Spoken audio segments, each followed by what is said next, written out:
Okay, welcome back to Poo to Play. This is our second episode, and we're very excited to bring this to you. So, this is all about why gut health can affect big feelings and behavior. So, in our first episode, we talked about looking beneath that behavior and becoming curious. We like that word, don't we, Charmaine? We do Curious indeed. about the clues children give to us. Today, we're talking about a little more further exploring something that many people don't immediately connect with behavior at all, and that is gut health. And it's a topic that has gained a lot of attention over recent years, but there is still so much misunderstanding around it, isn't there, Charmaine? Yeah, definitely. Um, Often we think about gut health simply being about digestion, but what we're going to talk about today is that actually it can influence so more. Charmaine, we hear so much about gut health these days, but many people don't realize it can actually influence behavior as well. How are they connected? Yeah. No, so I think when we're thinking about gut health, we're often thinking about it's just the digestive system. So it's just what's happening here. But actually, gut health starts from the mouth. Starts from the mouth and it actually works its way down through the esophagus, the stomach, the small intestine, and the large bowel. So it's one long tube and it starts from the mouth and it ends up at the anus, the bottom. So when we're passing. So when we're thinking about gut health, we're thinking about that whole tube, that whole system. It's not just what's happening in the tummy. It's actually that whole process. Mm. And when we're thinking about gut health as well, we're thinking about the microbiomes. And when we have a group of microbiomes, they're called microbiome. So when we're having a a group of microbiomes, we are then making sure that we have like a mixture of good and bad um, bacteria which form those microbiomes. Mm. So when we're looking at good bacteria in the body, we are thinking about bacteria that is able to break down the food and it's able to move that and help pass that out of the body. That's what the good bacteria do. When Mm. we're thinking about bad bacteria, we're thinking about bacteria in the body that is preventing that from happening, which then means that instead of food being broken down and then the body taking what it actually needs, we then end up with the waste, the Mm. waste is the poo. Um, and then the poo then ends up in the rectum. The rectum stretches, messages sent to the brain that says we need to go for a poo, and then that is passed out of the body. Mm. If we have more bad bacteria, that whole process does it either slows down or the poo stays in the body longer than it needs to. So the idea is that we need to have a balance of good and bad bacteria. Um, and often what can happen is that we can have so the balance is not like a 50-50, it's more like a 60-40 type balance.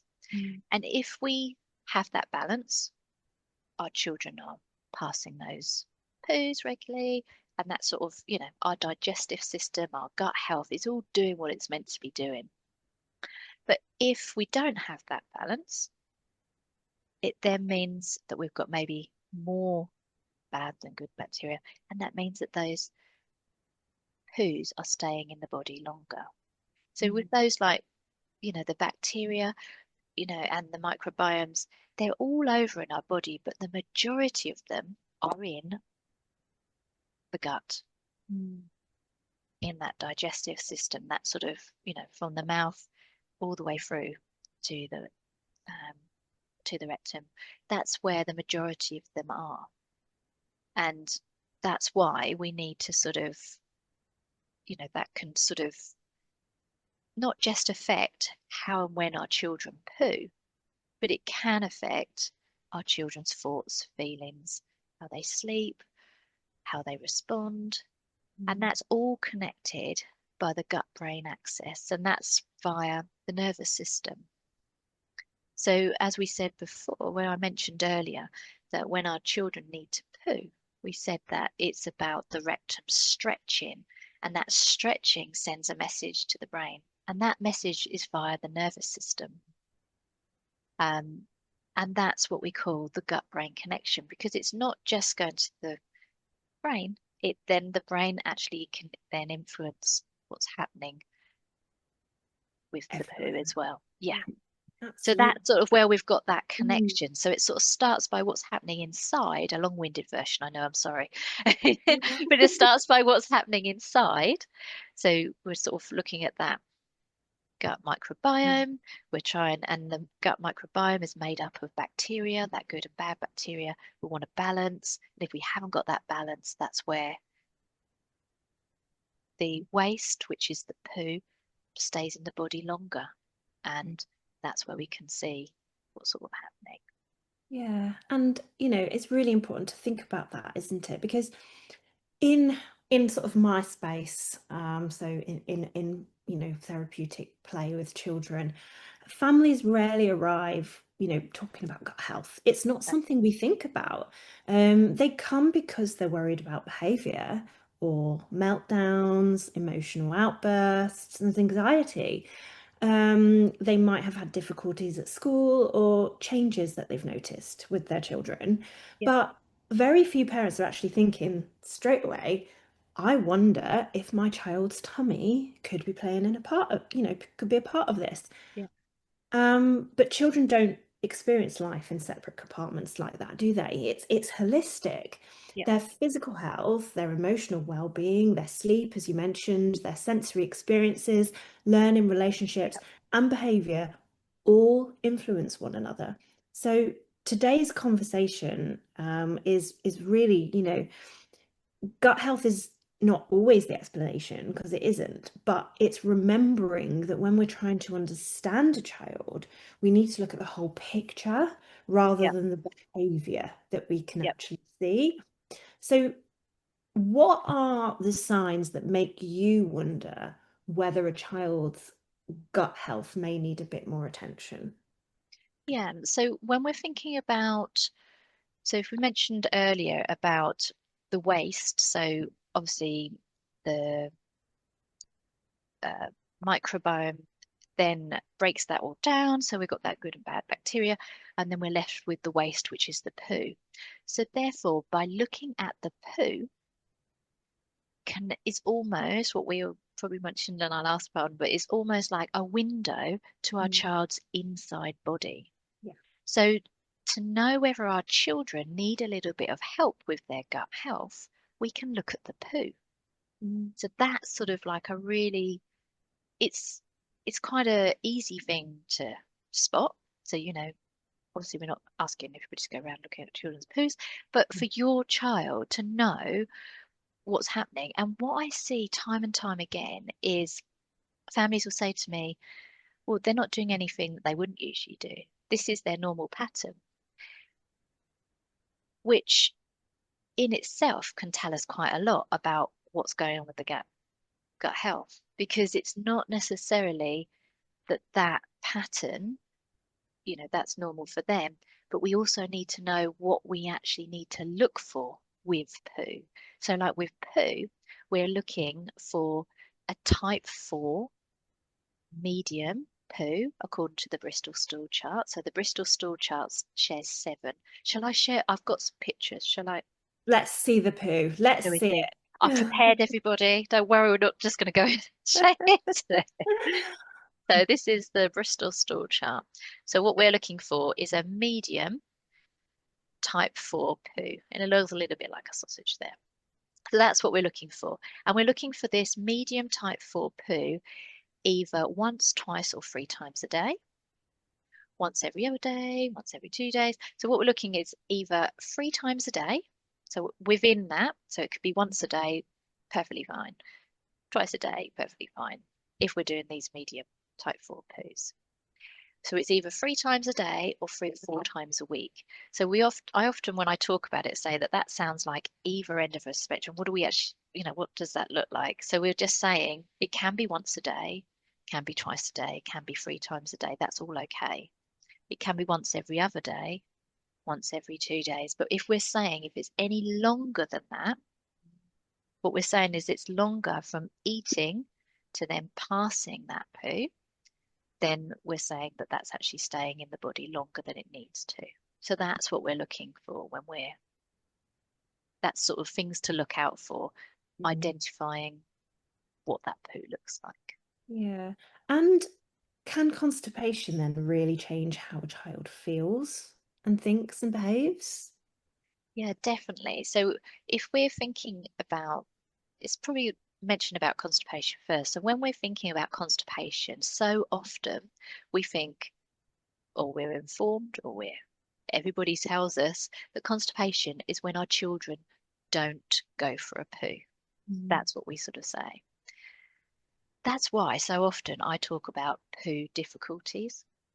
I don't mention the C word, the constipation word, because constipation isn't just about not going. That is one of the things that would indicate, but it's also about the type of poo. Mm. So if our children are passing, as Bristol stool chart again, if our children are passing either type 1, 2, or 3, this could, we're not saying it is, it could indicate that those poos are staying in the body longer than they need to, which could indicate that there's been a build-up. So we need to think about what type of poo it is. So constipation is not just how often they go, so either 3 times a day or 3 or 4 times a week. It's also the type of poo, so what type of poo it is, and it's also the size. If our children pass a large or an extra large poo, the only way you can do that is if you have a build up of poo inside. So I've worked with families where they're sort of saying, we're talking about poo, because obviously I talk about poo a lot. We're talking about poo, and they will say, what sort of type? And I'll show them a chart, and they'll say, oh, it's definitely a type 4. And you go, oh, fantastic. And we'll say, how often do they go? They go, oh, probably like once every other day. So we think that's great. So remember, it's 3 times a day or 3 or 4 times a week. And then I say, what size is it? And that's when they'll be like, oh my goodness, it Mm. is huge. I Mm. have no idea how such a small person, like, age 3 or 4, can pass such a large poo that, we put it into the toilet and we need wire coat hangers to break it down. We need to flush it 3 or 4 times. This poo is not going anywhere. It is huge. So we need to sort of think about that it's not when we're thinking about constipation, we need to think about all of 3 of those things. It's Mm. not just one of those. Because and we're not sort of saying, it's just, they're past a large poo, that's it, they're constipated. We obviously need to sort of look at that. And we would usually look that they would have like 2 symptoms. So it would be like what we are talking about, but there could be other contributive factors, sort of withholding, with their if they're passing a poo, when they're passing the poo, like the time of day, that type of thing.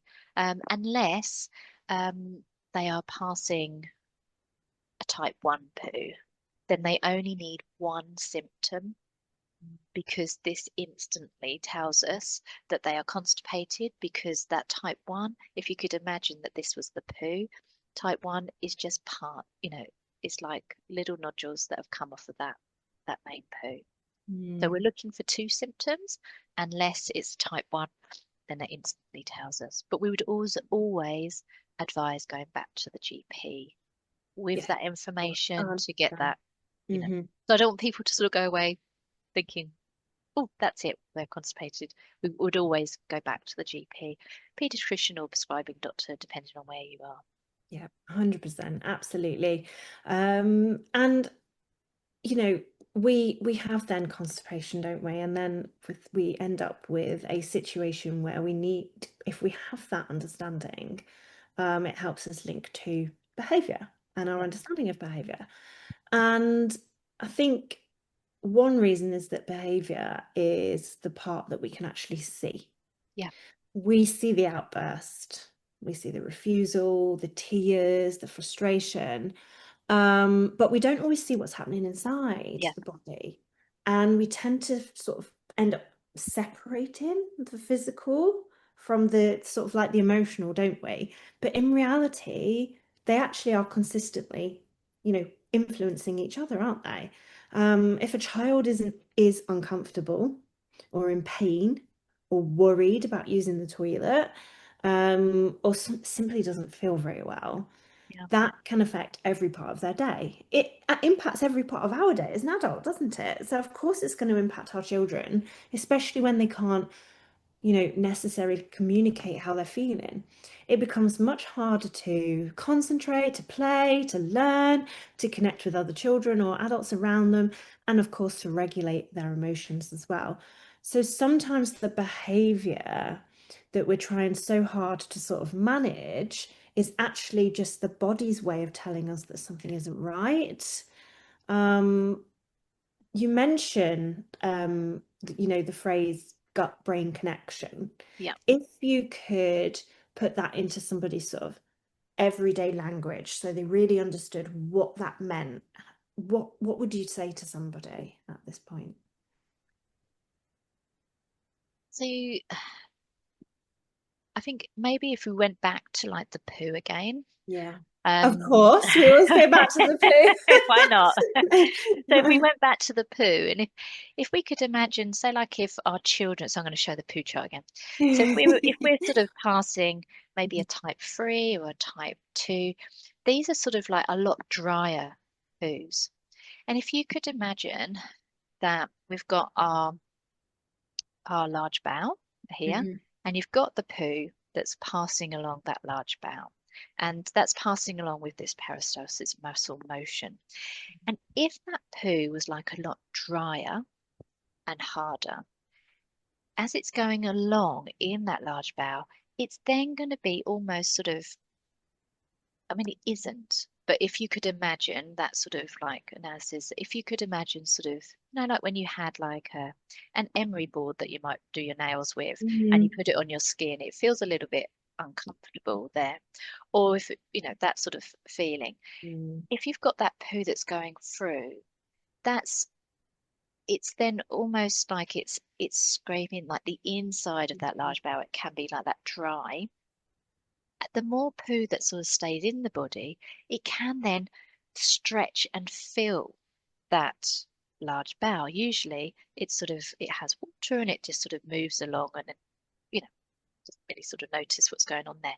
But if you've got that, when we're thinking about like how that behavior, if you've got that poo that's passing along and it's sort of building up, you're thinking that it's like it's filling.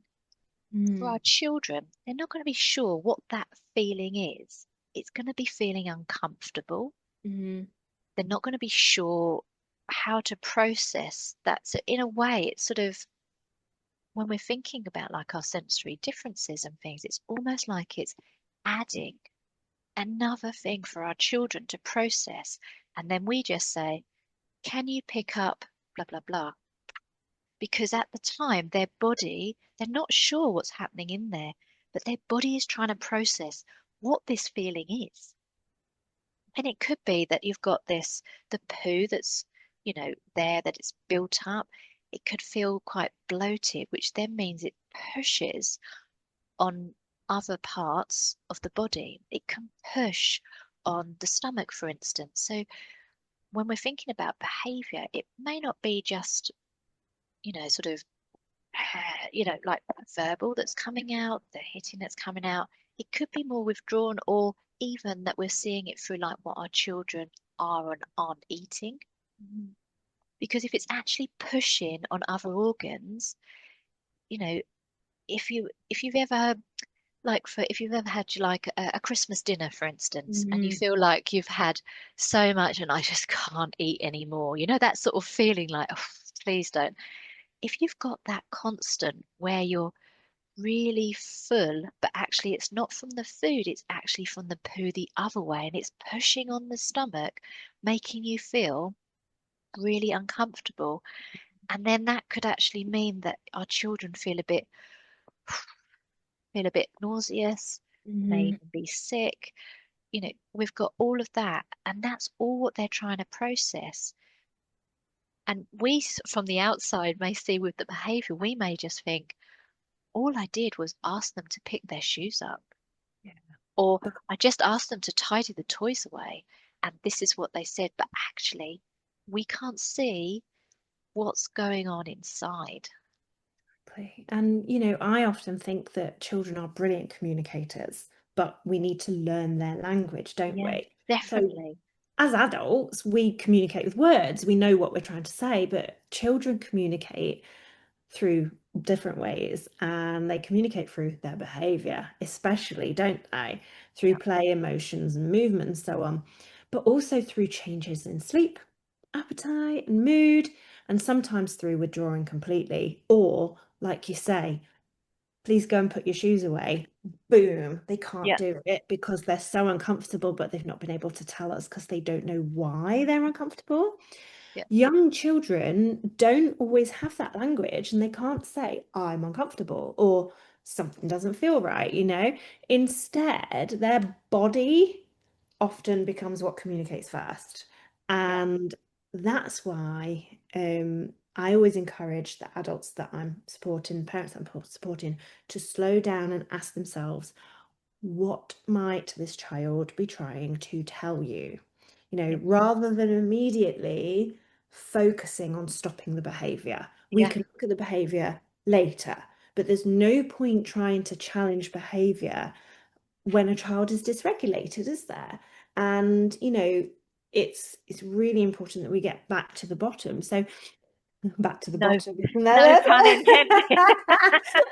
That was I know. kind of pure, Before pure you realize accident. it, there's so Amazing. many more Love jokes that. that could go. But it's about that curiosity, isn't it? Rather than the Definitely. judgment, why are they behaving like that? Yeah. Instead of asking that, what questions could we ask? What other questions could we encourage our Yeah. parents to And I ask think to you're our right there behavior? though, Sam. Yeah, It's like we've said at the beginning, it's that becoming curious, it's yeah, asking the why. yeah, Why yeah. is this happening? Rather than just stop that. Which is a natural thing to do. And that's, I suppose that's sort of something we really wanted to come out of this as well, isn't it? That we're not sort of saying that, you know, what's been happening is not right all this time. What we're trying to do is just share information and say, if that is what's been happening, we get it. We get Mm, why that's happening because that's what you're seeing. So yeah, why wouldn't you just respond to what you're seeing? But what we're trying to do is go that beyond beneath. that. Yeah, because actually every time you sort of see that big behavior or that you see that they're struggling with their sleep, it's the why, you know. Mhm. And I always say, think poo Yeah, about yeah. what is happening. Are they due for a poo? Have they just had a poo? You mentioned about sleep there. Um, so often, I will see children where they are just really struggling with their sleep. But actually, if you think that our children may be waking in the night, think poo. Mhm. Because actually, when our body is relaxed, it then means it's easier for that poo to move around. And if that poo is harder, it could be, not saying it's always, but it could be poo related Mhm. because the body's relaxed, the poo can move, and actually that then wakes the child up because they're feeling really uncomfortable with Yeah, that. So it's thinking why? Why is that happening? So we need to, it yeah, is. It's that curiosity, isn't it? And, yeah, I always encourage my sort of parents and childcare workers and things, we ask, are they tired? Are they hungry? Are they yeah, uncomfortable? Are they constipated? Is now on the yeah, list. It's now in my list. Are they anxious? Are they overwhelmed? Are they experiencing sensory overload? Are they feeling unwell? There's a whole bank of questions. yeah, If they're at school, are they experiencing something at home? Or if they're at home, are they experiencing something at school that's making everything a bit difficult right now?